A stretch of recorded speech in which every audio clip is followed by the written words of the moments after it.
President-elect Asiwaju Bola Ahmed Tinubu says he has heard the cries of Nigerians and that he will make the difficult decisions to revive the nation's battered economy and tackle insecurity. He says he will run an all-inclusive government that will capture the interests of every demography in the society and address their yearnings. The president-elect, who campaigned on the strength of his remarkable track record and masterstroke in wealth creation, has been described by many as a one-of-a-kind politician whose style of politics is worth studying and emulating. These Nigerians say they are not surprised that Bola Tinubu emerged winner of the presidential poll, given the fact that he has built bridges of friendship across the nation and has demonstrated over the years that he is a nation builder. All right, our guest this morning is none other than Super Samuel Mashe, an essayist. He will be speaking to us about the person of Asiwaju Bola Tinubu, as well as what Nigerians should expect from an Asiwaju administration. Sam, should I say good morning again? I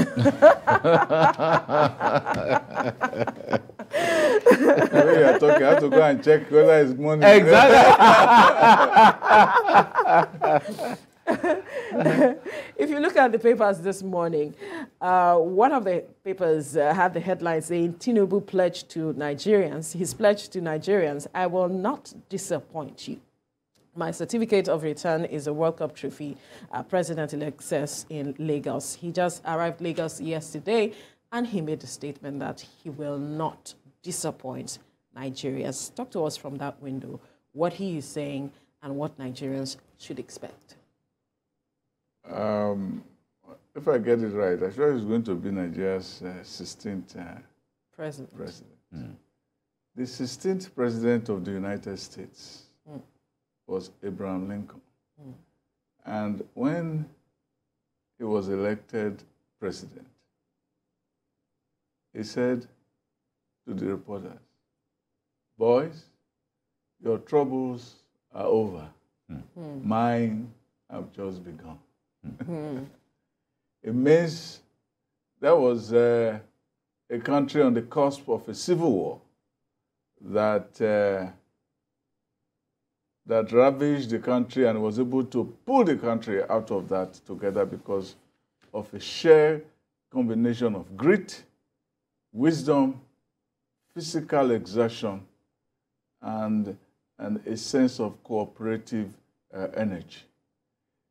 And that's what Asiwaju himself knows. The first thing he has talked about is about bringing together the broken pieces of the country. He said that in his first speech, the broken pieces of the country. And what that means is that he is going to inherit a very divided country, divided in a number of senses, divided on the partisan level, divided on an ethnic level, divided on geopolitical level, divided on a pietistic level, that's religious level. So his task is to get that strand that will bring all of this together, which is very important. Well, if we look at his track record in Lagos, he did that very well. I mean, they said that if you are faithful in little things, then you'll be faithful to more. Yeah. You know, Lagos, many people will understand, it's a very delicate society to run because it in itself is what you can call, it's at once a mosaic. Because people say Canada is a mosaic and America is a melting pot. And Lagos is at once a mosaic and also a melting pot. You have in Lagos the various parts of the state where you have certain religions, you find them dominate in certain areas, certain tribes, you find them in certain areas. Yet, all of these people still have to come and melt together. And it's in that process of melting together that you find tension. The capacity to make sure that it melts, and melts where? It is an act of statecraft. That is what we have seen him do in Lagos, in trying to manage and navigate these various storms of religious, ethnic things. You discover that he is a Muslim, his wife is a pastor in a Christian church, and he has been able, from his own background, to understand how the universes can meet. You know, the writer Rudyard Kipling said, "East is east, west is west, and never the twain shall meet." But the capacity for the twain to meet is an act of statecraft. That's what Nixon did when he was president, when the Cold War was going on, and people said, this could lead to a world war. And Nixon said the first thing to do is to stretch your hand of fellowship. So he moved all over and visited Leonid Brezhnev as a president, as the Soviet leader, and they were able to waft and create a lot of peace agreements. Some of them still sustained up to today. You know, the Entente, you know, which they had between the two countries. They knew, the families know each other. So if you want to go to war, you say, but look at that cookie that the daughter of Brezhnev gave for me. I think I like that girl. I like what she did. I look at that garden that they took us to. You know, that kind of thing. So you bring a certain human element into it. That's what Asiwaju does a great deal. I remember him entering into a room, and there were two politicians. One first came in. I just walked in and just said, hello, hello, hello, hello, and just walked into the meeting room. Asiwaju walks in, and he shook hands with everybody in the room before he goes inside. And one of the people remarked, see, the other person just walked in. He just said, hello, hello, and walked in. This guy shook.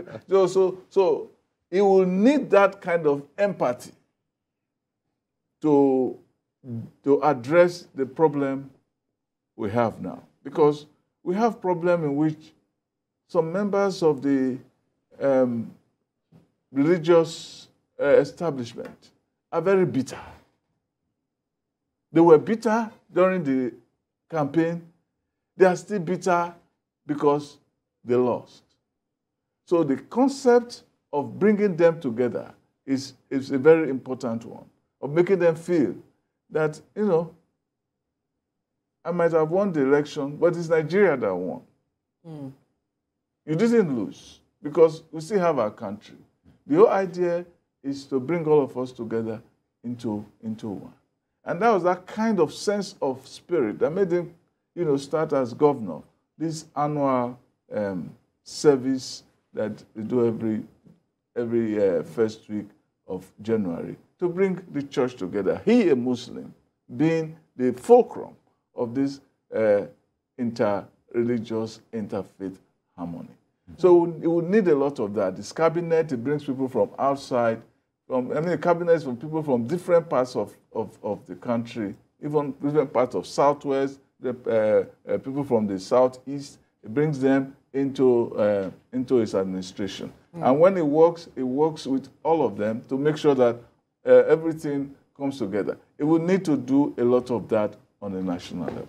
Again, if you look at the papers, there are talks about lobbying for appointments in Tinubu's presidency has begun.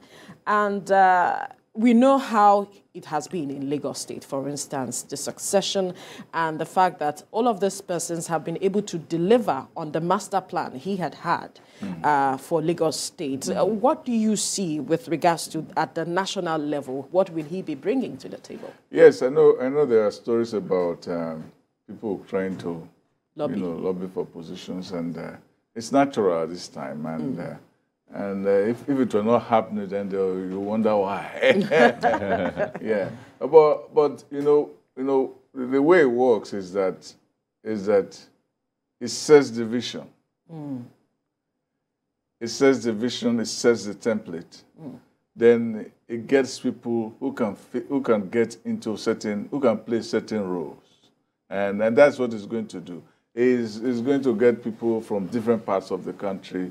I know, for instance, if it is a cabinet, of course, it's mandatory that you get somebody from each state of the federation. And if you want to get more than that, you can get another one for each zone, as Obasanjo did, if you have more responsibilities to do. And he also has the presidency itself, which is also expansive. The idea of the presidency, the nature of the presidential system as we know it today started in the time of Andrew Jackson, president of the United States, who came with the whole concept of the imperial presidency, where the presidential offices are expanded in order to give him room to operate and do so many things, from that perch. And it has been like that since. You have a slew of advisors and assistants and protocol officers and so many things in charge of so many aspects of the presidency. It makes it a very wide and powerful organ unto itself, and a very imaginative president takes advantage of that to do a lot, like Roosevelt did when he was president during the Great Depression, and so on. He opened a lot of offices, a lot of positions to attack so many problems, especially during the time of the Great Depression. I know we're in that kind of situation now. And Asiwaju has always been somebody who believes in innovation, who believes in creating goals and tasks and so on. So when it comes to picking people, he will have to take his time to make sure that he put the when you say take his time, a lot of Nigerians would not be expecting 6 months, like we witnessed. It won't take 6 months. President Buhari. It's a man who thinks on his feet, and so it won't take. Believe me, he will hit the ground running. Yes, believe me, he will hit the ground running. But it's a decision. When you fight for an election, you win an election first. Then you now rejoice for a few weeks, and then you go down to work. And it's about getting to that phase now where he has to go down to work. Because you have to play the ritual of success, receive people who are trying to reach the diplomatic corps, traditional rulers, and so on. You need to go through that gamut. And then he has given the speech trying to heal, saying that I hear you, talk to the youth, talk to the elder, talk to the people of the other parties, and so on. So there are many facets to his engagement in this period. It's a very bustling hour for him, and he's used to navigating so many things at the same time. So it's not it's a task on the national scale, but it's nothing new. You see how he brought APC together and created a monster of a party that has become successful 3 times in a row. In the national polls. So he has his job cut out for him, but it's not him alone that will do the job. It needs people, but first he has to craft the vision. Yeah. So once you craft the vision, he has crafted it in the manifesto. Although manifesto is not as detailed as it would be when you want to come down to brass tacks. But the whole idea of the credit economy, the whole idea of reviving, of creating business hubs and stuff like that are all concepts that you can just tap into without much ado. There are headwinds like the subsidy issue. Yes. Those are things that can be creatively turned into opportunities for the country. So it is an opportunity for him to bring his A game to the country. All right. As it is, at times like this, of course, those who worked hard to ensure the success of the party or the victory of the party, Yes. most of them will be expecting something. Yes. to either be on the cabinet by themselves or to have the opportunity to refer someone to be on the cabinet. Yes. Now, that is on one hand. Yes. The issue of his vision, this is what I want, and this is how I want it to work, and these are the persons I feel that can pull this through, either as technocrats or as diplomats, or whatever the thing is also there. Talk to us about how challenging it is to balance that too, of people who originally feel entitled. This is our victory together. We work for this victory of the party. And his original vision of, I think these are the kind of persons that will pull my kind of government that I'm envisaging. These are the kind of persons that can bring it to bear. He's very conscious of that fact because you know that somebody said that, I don't have to mention names, that all those who took part in this victory, we are not seeing them. We are not seeing them. Where are they? Other people did not take part. The ones now coming to, there's the story of the hyena. Hyena always sometimes stalks the cheetah. The cheetah can kill an animal, but before the cheetah knows anything about how to eat it, it's already surrounded by hyena. So you either live this skill or you die. It's a difficult choice you have to make.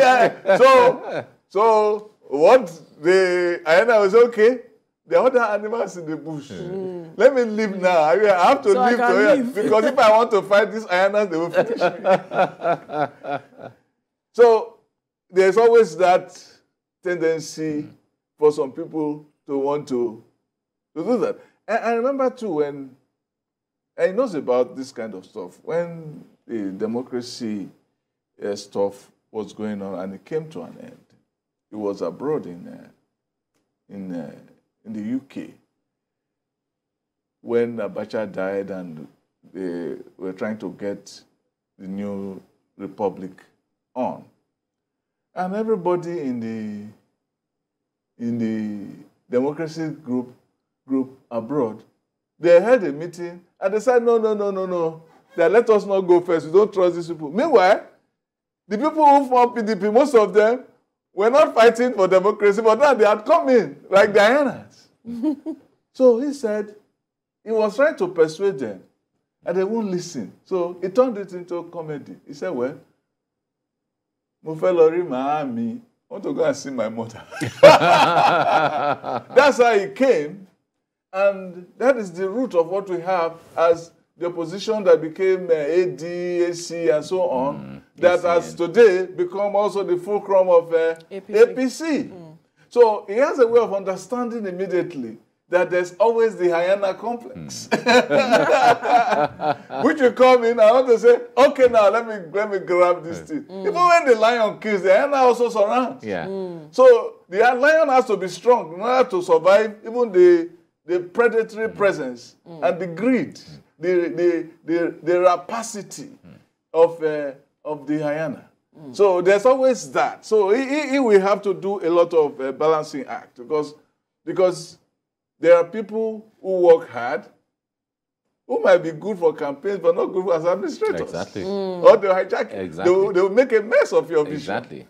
You have to find a role for them, sort of, because they also have to be placated, because there's another campaign. There's always a campaign. Even an administration is always a campaign on the go. Because you can do your work, but people have to also know about the work you are doing. Because he understands that an administration is not just an administration. You're not just there to get the nuts and bolts together. You're also there to pop the champagne and let people know that I just knotted the boat. Yes. There are people who walk past and take it for granted. Exactly.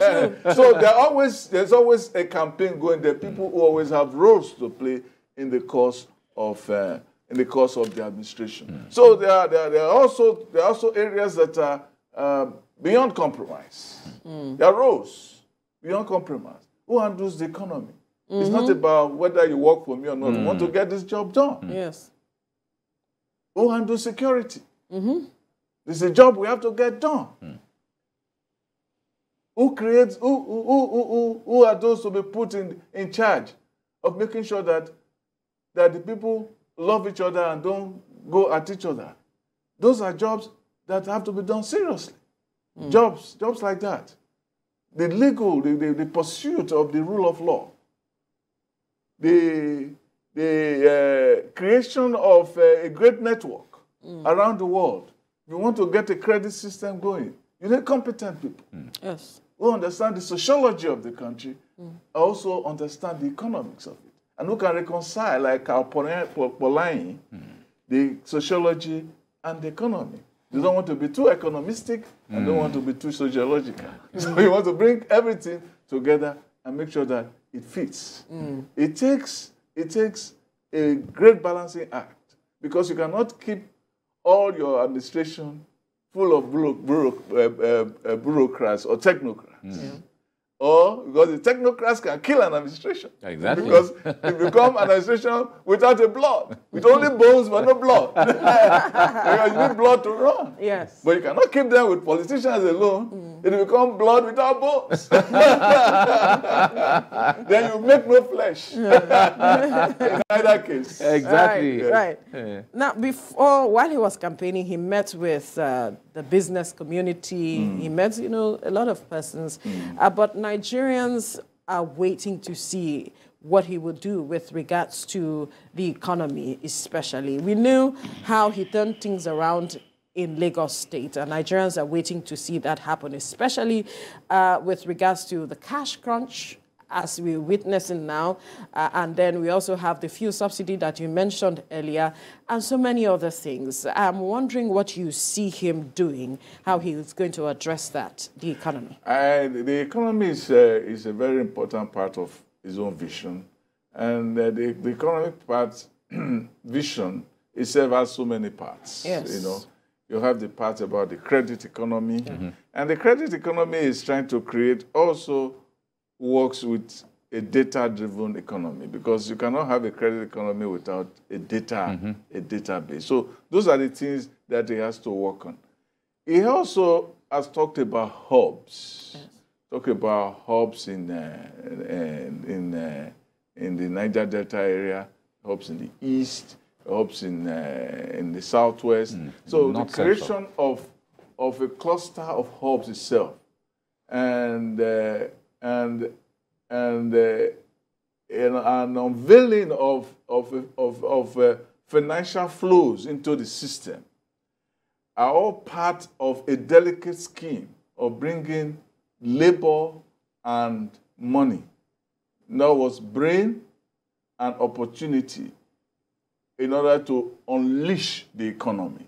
So if you have credit, you have people who are always bringing, you are borrowing. As you are borrowing, you are paying back. So the money is recycled and even doubled in the process. So for instance, he's talking about fighting corruption with credit. Yeah. People want to buy a house. You want to have the money to buy the house first. You don't have the money to buy it. You don't even have the money. So you go and steal, or you become desperate. You work and you overwork yourself in order to make that money, and at the airport you slump and die. And it's over. But in the credit economy, as it happens in Western countries, you don't have to be rich to own a house. Owning a house doesn't mean owning it outright. It is that you are paying towards it. It could be 40 years, 20 years, 25 years. The payment arrangement is there. As you are given the loan to get the house, and you are paying, as you are paying back, you are also creating money for other people to own their own houses. So it goes on and on and on. If you want to buy a car, if you want to even buy a laptop, you don't even need to have the money to buy a laptop. All you need is a credit system. what it does is that it energizes the system in such a way that we become work slaves and wage slaves, as it were. We work very hard, as it's done in Western countries. But you are seeing the fruit. You know that you don't have to work that hard to get what you need, because it's a sort of what do you call it? Communism, a communalism in a sense, because I'm working for you, you're working for me. Mom is working for me. My generation is working for the next generation.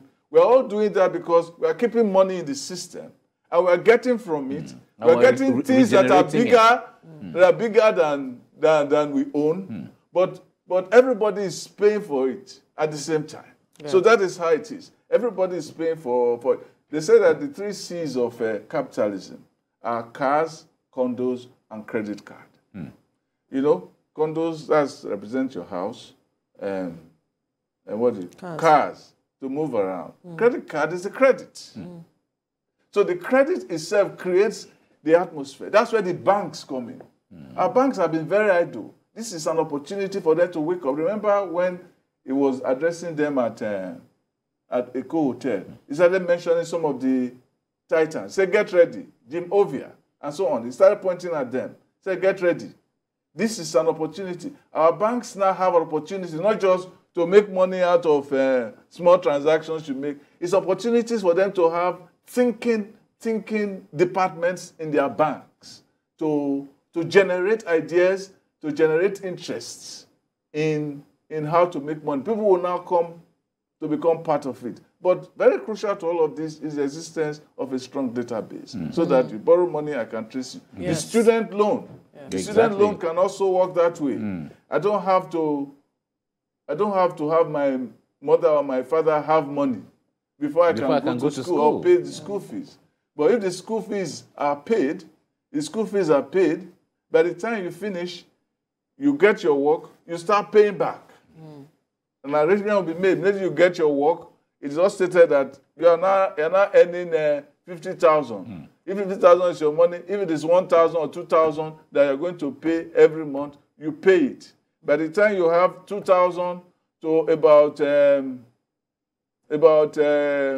500,000 students, you have some money, some hefty amount of money. There are other students too can use to get loan. So that's how it recycles. Those are the kinds of projects he's thinking about. And to do a thing like that, you don't need mere politicians to be employed in charge. You need people who understand this level of you talked about database earlier on. Yes.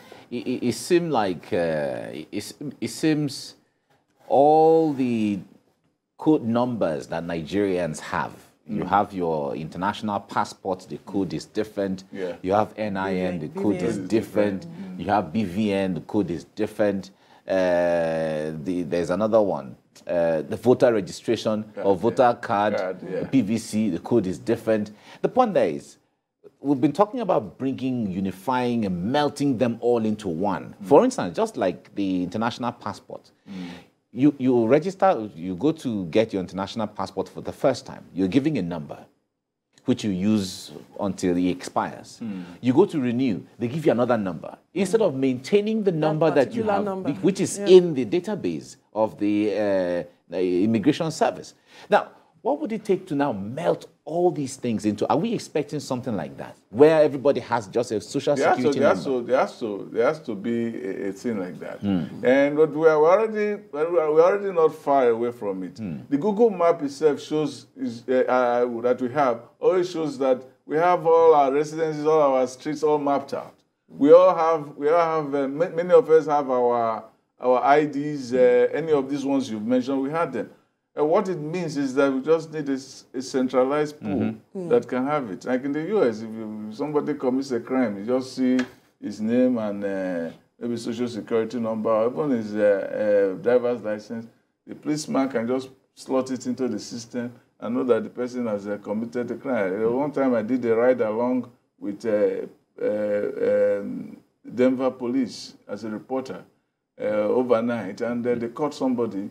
And when they caught him, the person put his the boy's information into the system and discovered that the boy had committed crime in another state. Well, they just arrested him. And yes, he was committed a crime in another state. I was committed another crime. So that is it. It is not a difficult thing to do. It needs determination, as Shoba said in an interview yesterday, that once Tinubu has set his mind on something, he goes ahead and gets it done. Right. In his speech, he says to the youth, I hear you loud and clear. And also, he said that 4 years. It's 4 years. Will be 4 years. And I'm certain that Nigerians are going to hold him to that statement. Yes. So I wonder what picture you see with regards to our education. This matter of strike has been a bane on the system. Yes. The problem with our education is not as difficult as it's meant to say. He didn't just say that 4 years is 4 years. He hinted at the independence of the university system. Yes. That is key to it. That is key to it. Most universities in the US are independent. Even those of them who are being funded, called state universities, they all, like Harvard. And I read a piece in the New Yorker just 2 days ago about the university system in the US, in which it said that even the universities themselves, even though they are funded by some of them that are funded by state, most of them, they strike out on their own. They create their own opportunities in business to make money. I know we discussed this during the ASU strike, the opportunities and the capacities of the universities to actually do well by striking out on their own. And there are some legal strictures ahead of it.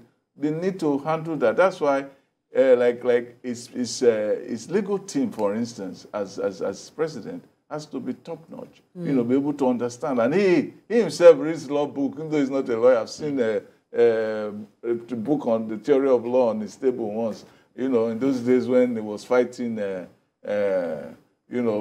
for his party's gubernatorial posts around the Southwest. And he too we had his own sons that were fighting. He too was reading the books they were reading. So that no questions to ask. That kind of thing. So he needs that kind of thing. The stricture, the moral, the legal stricture standing in the way, they all have to be handled.